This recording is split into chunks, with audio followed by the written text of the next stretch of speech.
I was at the gym the other day and I saw an ad from the Canada Pension Plan that was subtly advertising trade schools as the way that the pension plan is going to continue to fund itself into the future. The lack of skilled tradespeople is a bit of a crisis and has been for a while now in Canada and the US. There have been a couple of really interesting things in the news. One has been the constant headline that boomers are retiring, and the other is that pension funds and social security in Canada and the US now seem to both be having a crisis or an upcoming crisis soon to happen because the population is aging so quickly. We're not replacing people at a fast enough rate. The biggest category of people will be retired. So thinking about this and seeing that ad in the gym kind of made my brain go to a few places. One was that I made a video that's been doing quite well recently, how 75% of engineers are never going to work in engineering.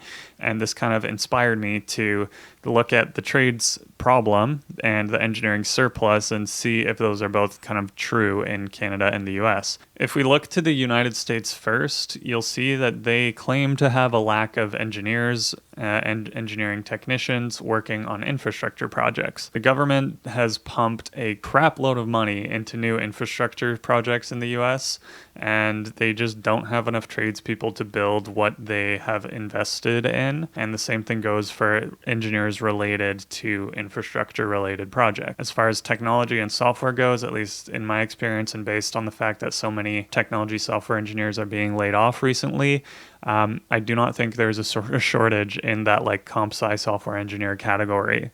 But in the more kind of trades focused, civil engineering, electrical, that kind of thing, there is a little bit of a shortage. At least that is what the United States claims. So I went on to the very reliable research website, reddit.com, and I found some interesting explanations about this engineer shortage in the United States. One person said they think an issue is that companies seem to be unwilling to train young engineers.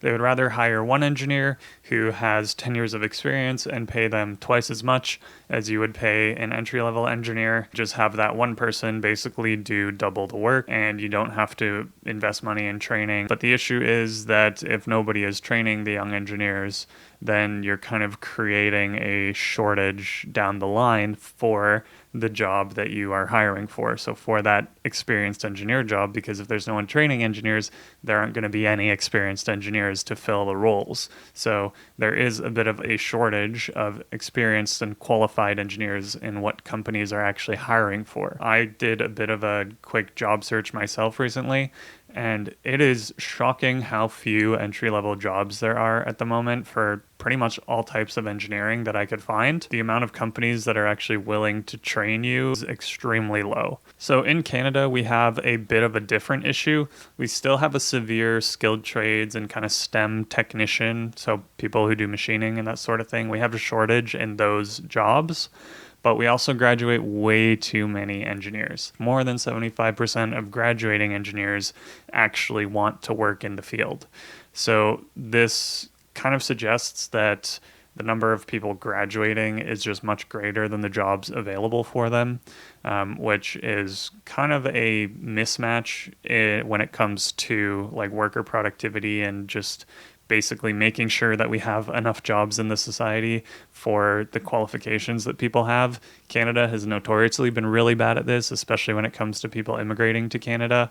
Like we'll have doctors who are driving Uber because their doctor qualifications don't transfer to Canada. But in engineering specifically, which is what I graduated from, there is a lot of people who basically do not have a job that want a job in the field, but they just don't exist. Another issue in Canada is that because we have such high levels of immigration, and specifically for those like technology related jobs that you might not necessarily need an engineering degree for, the competition is extremely high. There are tons and tons of applicants for all of those roles. That actually brings wages down because there's so much competition that companies don't really need to pay as much because they can pretty much just pick someone and they'll do a good enough job. So you end up with the situation where You go to get a 4-year university or 5-year university degree, and you come out at the other end, and the jobs are less than what you were promised when you went into the degree in the first place because of the amount of competition that there has been. So we really have done a great job oversupplying in university degrees, even in a competitive and difficult program like engineering, which is a bit unfortunate to see. Economically, now is a bit of a challenging time to be focusing and trying to find your first technology job, especially because the big tech companies have been freezing hiring,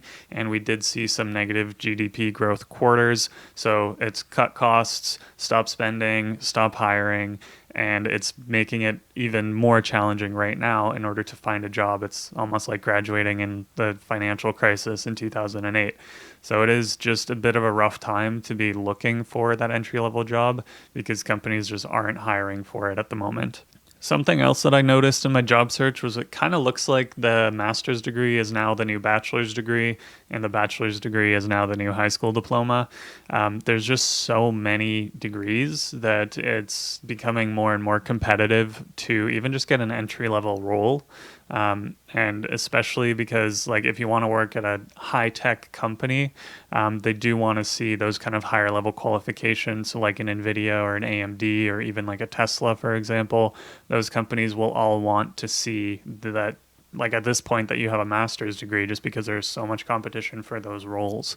And especially if it's a really highly technical kind of you need to do research focused role, they're going to want to see that you have that experience. So I can kind of pull numbers out of a hat as much as I want, but I want to do kind of an actual survey or experiment. So what I did is I went on LinkedIn and I used their alumni feature, and I found people who graduated the same year that I did. And I tried to see if I could come up with an approximate percentage of the people who are gainfully employed, meaning they're in a job that actually uses the degree that they got, and the number of people who are still looking, unemployed, or working somewhere else that is not gainful employment, so a job that didn't require the degree that they got, and I would include myself in that category. So I found 155 results when I did the search. Of those, 99 were just bad results, so we can just throw those away. 19 were either unknown or they had open to work on their profile or their profile wasn't updated. 5 went to grad school in an engineering or science-related discipline. 3 were what I consider underemployed, so I am one of the 3. 29 were gainfully employed, so people who actually are using their degree to get jobs that they want. If you break that down into percentages, you get 60% of my graduating class 8 months after graduation is doing something that requires their education, which, using the assumption from the other video that 75% of engineers don't end up working in engineering, my class is overperforming like crazy, so good on you guys. And then 40% are either underemployed, unemployed, I'm just going to say not using their degree. So 60-40 is a pretty solid ratio as far as things go, and especially considering it's only 8 months since graduation. I think like a year from now, the number might be a little bit higher, so we might actually be closer to 3/4 of the graduating class actually having a job that requires their degree, which is pretty cool. That's honestly a really good ratio. I also have to caveat this by saying that I think there were about 100 people that graduated in my class, so I don't actually have like the full sample. So I have about half the full sample size here, and I also don't know how it is in other engineering disciplines. Like my actual full like engineering graduating class was probably about 1,000 people in all various different fields of engineering. So if you were to take that massive like 1,000 number, it actually might be closer to 50-50, because it might be harder to get a job in, say, chemical engineering than in a software technology role. But I am interested in checking back in about a year or so and seeing where people are, or even, at the 2-year mark, because it's not completely unreasonable for people to like go on a vacation, take a little bit of time off before they start looking for a job, or, apply or think about applying to other higher education programs like teaching, for example. Maybe you go to teachers college. So whatever it is, like there is still a lot of options for the people who are recently graduated that are not using their degree yet. So it is, I think, probably going to be more interesting to see what happens a year or two post-graduation rather than just 8 months ago.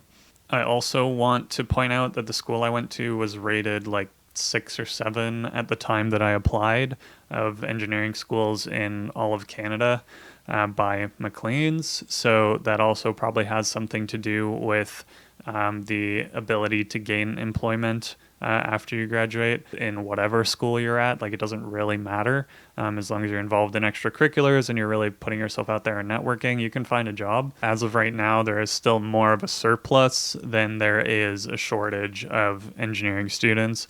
Maybe that'll change over time as things in university gets more expensive and it becomes a more elite situation because nobody can afford it anymore. But overall, I do still think that we're graduating a little bit too many engineers if you kind of take the countrywide average. So I want to move on and briefly mention skilled trades in Canada because they do often work very closely with engineers. If you've seen any of the headlines, you'll know that Canada is suffering from a shortage of skilled tradespeople, and we quite frankly have way too many people that want tech jobs and not enough people that want skilled trades work. And similar to the US, we also have a historical investment in infrastructure, although ours is more specifically related to housing because we are suffering from one of the most severe housing shortages in Canada's history because we just have tons of people coming here every year and we don't have anywhere to house them. Pretty much the only thing every politician has been speaking about for the past decade. Now they are finally starting to do something about it and invest money into skilled trades, into infrastructure, into housing specifically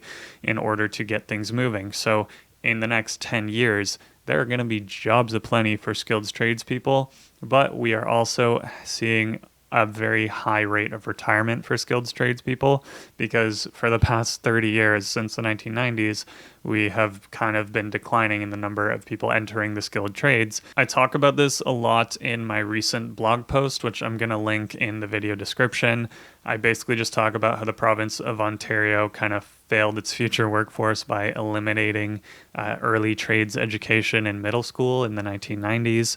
And this led to enrollment dropping in optional trades classes and caused these kind of knock-on effects of a shortage of skilled trades.